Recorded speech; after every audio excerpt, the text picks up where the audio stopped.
मौनी अमावस्या के दिन से स्वामी अभिमुक्तेश्वरानंद महाराज और प्रशासन के बीच में टकराव चल रहा था। विवाद बढ़ते बढ़ते एक बड़ा मुद्दा बन गया था। पूरे देश में दो तरीके की विचारधारा निकल के आ रही थी, संत समाज में भी, लोगों के बीच में भी।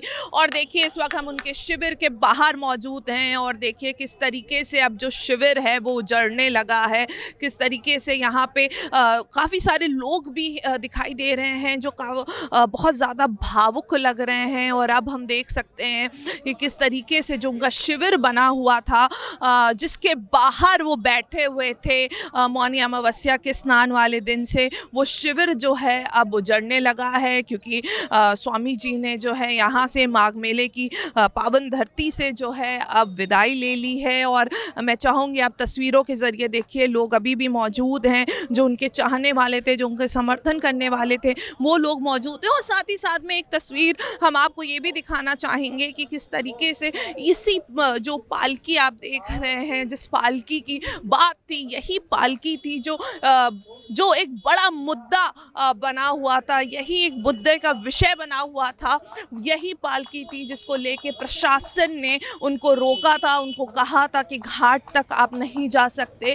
तो यही पालकी की बात हो रही थी। और आज हम देख रहे थे 9-10 दिन से स्वामी जी इसी पालकी पे विराजमान थे और लोग जो हैं उनके पास घेरे रहते थे, मीडिया बंधु आते थे और यहीं पे उनसे बातचीत करते थे। पर अब जो आप देख सकते हैं कि जो पालकी है, जो ये पूरा एरिया है, ये जो शिविर के बाहर जहाँ पे वो बैठे रहते थे, वो जो है अब पूरा सुनसान हो गया है, खाली हो गया है। हाँ, लोग बिल्कुल पहुँच रहे थे और काफ़ी ज़्यादा लोग जो उनके समर्थन में थे, जो उनके चाहने वाले थे, वो लगातार पहुँचे और उस वक्त भी मौजूद थे जिस वक्त जो है वो अपने वैनिटी वैन से यहाँ से निकले हैं। पर अभी भी हम देख रहे हैं कि लोग पहुंच रहे हैं जिनको पता चला कि स्वामी जी जो हैं वो अब माघ मेले से चले गए हैं। पर अब हम जो तस्वीरें देख रहे हैं वो आप देख सकते हैं कि किस तरीके से जो शिविर है उसको जो है पूरा उजाड़ा जा रहा है। और साथ ही साथ में जो पालकी थी, जो बड़े मुद्दे का विषय बना हुआ था, वो भी अब खाली हो गई है। तो अब हम कह सकते हैं कि ये शिविर जो है अब पूरी तरीके से सुनसान हो जाएगा।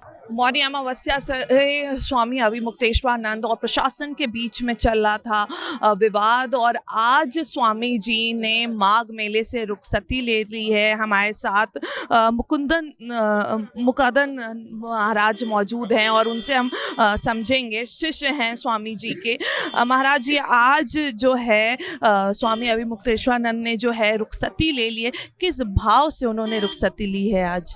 बहुत दुखी होके गए वो, क्योंकि बहुत ही उत्साह से और प्रेम से निकले थे मौनी अमावस्या को स्नान करने के लिए। लेकिन प्रशासन ने और प्रदेश की सरकार ने जिस तरह से अपमानित किया और बच्चों को मारा, सन्यासियों को मारा और मारने के बाद लगभग 10 दिन का समय बीत गया।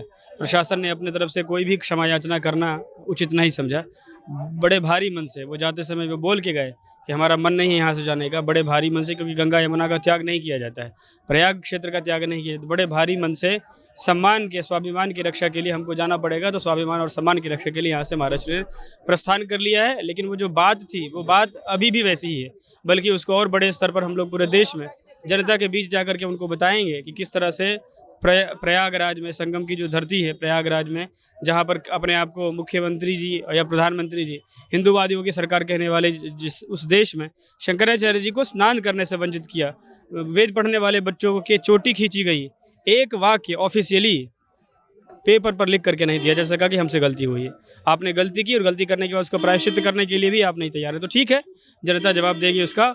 और जो हम लोगों के साथ अन्याय हुआ है उसके लिए हम लड़ेंगे, जन जन तक जाएंगे और जाकर के सबको बताएंगे कि हमारे साथ अन्याय हुआ है, हमारे साथ अत्याचार हुआ है। जो मौलिक अधिकार है हमारा, मौलिक, गंगा स्नान हिंदू का मौलिक अधिकार है, आपने मौलिक अधिकार से हमको वंचित किया है। तो बड़े भारी मन से महाराष्ट्र यहाँ से निकले हैं।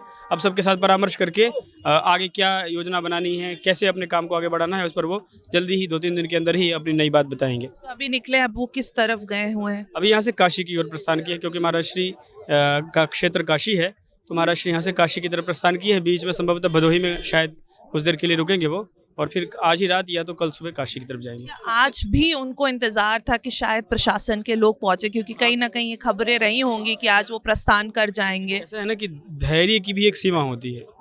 राम जी ने 3 दिन तक धैर्य रखा था समुद्र के सामने। शंकराचार्य जी ने राम जी के आदर्श पर चलते हुए लगभग 11 दिन का लंबा समय दिया। 11 दिन के लंबे समय में एक भी औपचारिक अधिकारी आकर के बात करना उचित नहीं समझता है। आप देखिए, ये छोटी बात नहीं, ये गंभीर विषय है। एक आचार्य बैठे हैं केवल स्नान की बात को लेकर के, और आप 11 दिन हो जाता है। क्या एक व्यक्ति आकर के बात नहीं कर सकता था औपचारिक रूप से? क्या आकर के वो चर्चा नहीं कर सकता? क्या क्षमा याचना नहीं कर सकता था? इतनी अकड़ किस बात की है? गलती सबसे हो जाती है। गलती होने के बाद उसको एहसास करना और उसके लिए क्षमा याचना करना, ये तो बड़प्पन दिखाता है। ये छोटापन नहीं, ये तो बड़प्पन दिखाता है। लेकिन आप ऐसा अपने आप को इस काम से आपने समाज की नज़रों में अपने आप को गिरा लिया है, तो इसका दंड निश्चित रूप से परमात्मा भी देगा और समाज भी देगा। लेकिन बड़ा सवाल जो उठता है, ये प्रशासन के जो आला अधिकारी उन पे उठता है या सरकार के ऊपर उठ रहा है? प्रशासन पे यदि पहले दिन की घटना के बाद सरकार ने हस्तक्षेप करके इसका पटाक्षेप कर दिया होता तो सरकार पर सवाल नहीं उठता। लेकिन 9 दिन हो गया, प्रशासन के ऊपर भी लखनऊ का शासन है, उसके ऊपर दिल्ली का शासन है। ऐसा नहीं है, ये कोई नहीं कह सकता कि हमारे जानकारी में नहीं है, और वो भी जो पदस्थ अधिकारी है वो तो कह ही नहीं सकते हैं किसी भी हालत में। इसका मतलब सबके संज्ञान में है, संज्ञान में होने के बाद भी नहीं किया गया, इसका मतलब दोषी निश्चित रूप से सरकार है। और सरकार की ये सोच है जिसमें वो परंपरागत मान्य जो आचार्य हैं उनकी प्रतिष्ठा से, उनके स्थान से उनको वंचित करना चाहती है, उनको नीचा दिखाना चाहती है। और महाराज श्री के मामले में यही हुआ, उनको नीचा दिखाने के लिए सार्वजनिक रूप से उनका अपमान किया गया, क्षमा याचना तक नहीं की गई, और उनको स्नान से भी वंचित कर दिया गया, जिसके कारण उनको भारी मन से यहाँ से जाना पड़ा। अच्छा, प्रशासन ने कहा था कि अगली बार जो है हम ज़मीन भी उनको नहीं आवंटित करेंगे, अगला माघ मेला आएगा, कुछ ही महीनों बाद फिर से आएगा, क्या होगा? आप एक बात समझ लीजिए कि प्रशासन मालिक नहीं है, प्रशासन व्यवस्था समिति का एक अंग है। प्रशासन व्यवस्था बना सकता है। प्रशासन कब, ये जो प्रशासन है ये कब आया है? जब हमारा देश स्वतंत्र हुआ, लोकतंत्र है, तब से इस तरह का प्रशासन आया। लेकिन परंपरा तो लाखों वर्ष पुरानी है। और पेशवाओं के ज़माने का आपको पता है कि लगभग 300 साल तक मुगलों ने जब यहाँ पे नहीं आने दिया, तो पेशवाओं ने अपने कंधे पर शंकराचार्य जी को लेकर के जब यहाँ प्रवेश किया और शंकराचार्य जी ने कहा कि स्नान करो, तो शंकराचार्य जी को स्थान नहीं देंगे आप, ये मतलब ये जिसको कहते हैं ना कि अपने अधिकार क्षेत्र से बहुत ऊपर जा करके अनधिकार चेष्टा करने वाली बात है। इसका कोई सत्य तथ्य से लेना देना, वो देने वाले होते कौन है? वो तो व्यवस्था के लिए आए हैं। जितना उनका अधिकार क्षेत्र है उतने के लिए उनको काम करना चाहिए, उतने की बात उनको करनी चाहिए। वो ये सब निर्णय करने वाले नहीं होते हैं। निर्णय तो जनता करेगी। ये जनता का कुंभ है, हिंदुओं का कुंभ है, शंकराचार्यों का द्वारा लगाया गया। प्रशासन केवल व्यवस्था समिति है, मालिक नहीं है। मालिक होना एक अलग चीज़ है, व्यवस्थापक होना एक अलग। व्यवस्था भी समाज ने उनको दे रखा है ताकि सुचारू रूप से सब व्यवस्था चलाई जा सके। लेकिन अनधिकार चेष्टा करके जिनके कारण मेला होता है, जिनको देखने के लिए, जिनके दर्शन के लिए लोग आते हैं, उनको ही आप वंचित कर देंगे, ये आपके अधिकार क्षेत्र से बाहर की बात है। इसलिए हमें क्या देखने को मिलेगा? जनता में भारी आक्रोश देखने को मिलेगा क्योंकि शंकराचार्य ने स्नान के आक्रोश अभिव्यक्त करने का, जैसे हनुमान जी के पास था ना कि वो अपना सीना फाड़ करके दिखा देते थे कि राम और सीता उसमें बैठे हैं।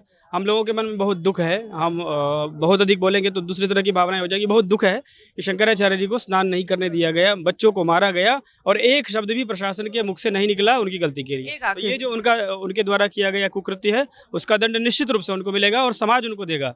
आप हिंदुओं के नाम पर देश में शासन करना चाहते हैं, गृह मंत्री जी कह रहे हैं कि सनातनियों से को साथ लेके चलना पड़ेगा, उनको यदि नहीं रखेंगे तो इस तरह की बात गृह मंत्री करते हैं। और जो सनातनियों का सर्वोच्च है उसको आप सार्वजनिक रूप से अपमानित करते हैं, उसको गाली दिलवाते हैं, उनको डंडे पड़वाते हैं, उनके लोगों पर उनको बेइज्जत करते हैं, नीचे उतर कह करके उनको अपमानित करते हैं। और उसके बाद एक शब्द आपके मुख से नहीं निकलता है। जनता नहीं छोड़ेगी।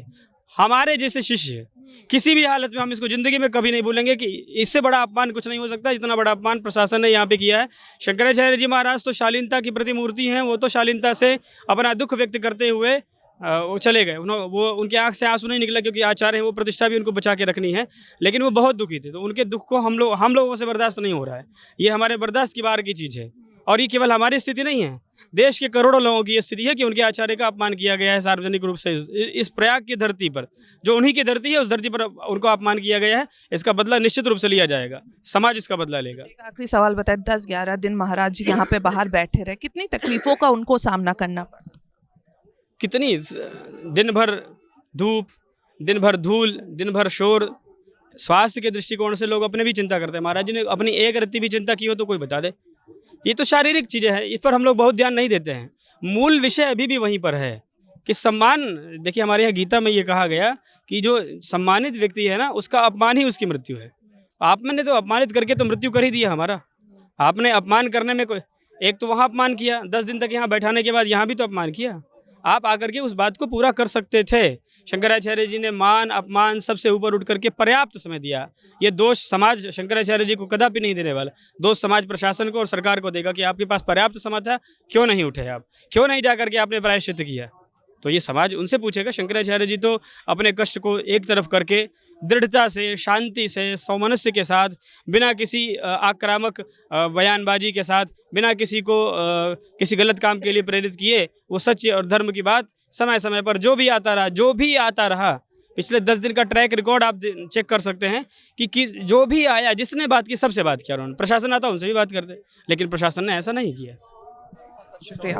तो देखिए आज जो है स्वामी अभिमुक्तेश्वरानंद महाराज ने यहाँ माघ मेले की धरती से जो है विदाई ले ली है, और जैसे कि हमने उनके शिष्य से बात करी तो उन्होंने बताया कि काफ़ी ज़्यादा भावुक थे और यही पालकी पे वो बैठे रहते थे। पर देखिए आज जो है ये पालकी भी खाली हो चुकी है और स्वामी जो हैं वो निकल चुके हैं। और देखिए लोगों के जो लोग उनसे प्रेम करते थे, जो लोगों के अंदर एक भाव था, वो हम देख रहे हैं। लोगों की आंखों में जो है आंसू दिखाई दे रहे हैं, काफ़ी ज़्यादा भावुक लग रहे हैं। और साथ ही साथ में अब ये भी कहा जा सकता है कि ये बात जो है सनातन की है, ये बात जो है वो असली हिंदू की है। तो अभी हम देखते हैं कि आगे ये बात कहाँ तक जाने वाली है। फिलहाल जो ये विवाद जो मौनी अमावस्या के दिन से चल रहा था, आज जो है स्वामी जी ने माघ मेले की धरती से रुखसती ले ली है।